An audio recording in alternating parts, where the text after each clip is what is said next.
আসসালামু আলাইকুম দর্শক, ইতিমধ্যেই আর্জেন্টিনা বনাম কেপ ভার্দের মধ্যকার ম্যাচটি অনুষ্ঠিত হয়েছে, যেখানে চমক দেখানো কেপ ভার্দে এবং বিশ্ব চ্যাম্পিয়ন আর্জেন্টিনা, যাদের মধ্যে আর্জেন্টিনাকে কেপ ভার্দে রীতিমতো হয়রান করে তুলেছিল।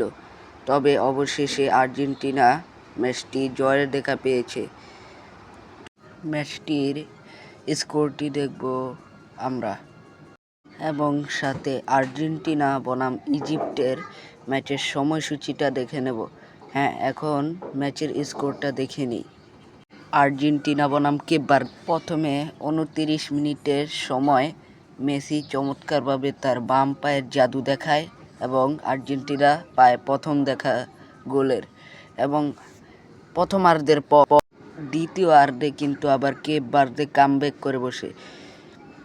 কেপ ভার্দে একটা গোল দিয়ে বসে, তারপর 1-1 সমতায় পুরো 90 মিনিট গড়ায়। তারপর এক্সট্রা টাইমের খেলায় লিসান্ড্রো মার্টিনেজ একটা গোল দেয়। তারপর আবারও কেপ ভার্দে কামব্যাক করে। তারপর লাস্ট দিকে আর্জেন্টিনা আরেকটা গোল করে ম্যাচটি জিতে যায়। এখন আর্জেন্টিনা বনাম ইজিপ্টের ম্যাচের সময়সূচিটা দেখে নিন। 7 জুলাই রাত 10টা বাজে এই ম্যাচটি অনুষ্ঠিত হতে থাকবে। ভিডিওটি ভালো লাগলে চ্যানেলটিতে সাবস্ক্রাইব করে, লাইক করে, বেল আইকনটি অন করে রাখবেন এবং অন্যদের কাছে শেয়ার করে দেবেন।